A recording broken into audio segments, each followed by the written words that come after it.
Hi, I'm Shreya. I'm a musician and I've been playing the cello since I was 10. In this video, I would like to reveal to you the 4 steps you need to take to pick up any instrument.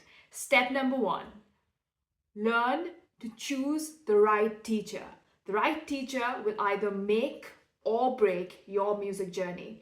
So, how do you identify the right teacher? Look at their students. Are their students happy? Are their students progressing?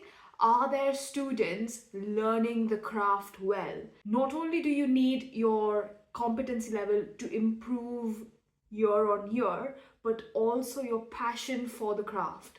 The best teachers are the ones that are passionate about what they do. So look at their students, identify the ones who are excelling at their instrument. And how do you understand if someone's excelling at the instrument? If there is intrinsic motivation. What do I mean by intrinsic motivation? I mean, it is a feeling that you feel inside when you automatically want to do something. It's that emotion that you feel within your heart that tells you how important that particular activity is because it energizes you. Step number 2, pick the right instrument. When I say the right instrument, I mean, do you want to go for the string family instruments, which is violin, viola, cellos, double bass, or do you want to go to the woodwind family instruments, which has piccolos, flutes, clarinets, bassoons, oboes, or do you want to go to the percussion instruments? So there are different families of instruments. So you choose which family of instrument you want to go to. Step number 3, ask for feedback. And the reason I say this is because the more feedback you get, the better you become. So when I was a student, I would light up every time my teacher would tell me, "Oh, Shreya, you're doing this wrong," or "Shreya, you can do this better." I would take it in with open arms because that showed to me that I was improving week on week, and eventually it took me 5 years to fall in love with the cello, and once I did, it was a total game changer. And my cello and I, we've been through thick and thin. So learn to ask for feedback, embrace feedback, and let it nourish you.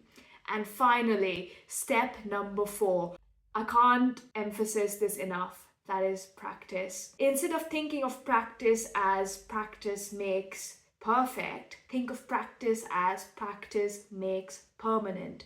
When I say practice makes permanent, I mean every time you sit down with the instrument and you're playing, whether you're playing it in a wrong manner or you're playing it in the right manner, your brain is registering that. So learn the right skills at the right time so that when you're practicing, you're honing the same concept in your brain again and again and again.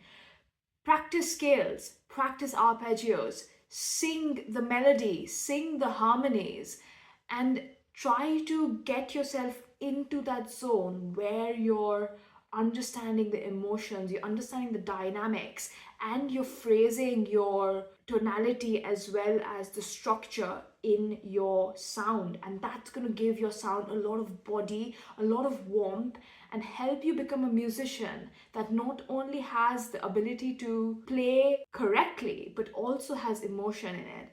Music is an art form where you convey emotions. You're playing with emotion. You can be the best violinist or the best cellist, but if you can't connect with your audience or connect with yourself when you're playing your instrument, you have a long way to go. But I will teach you how to do that. So stay tuned.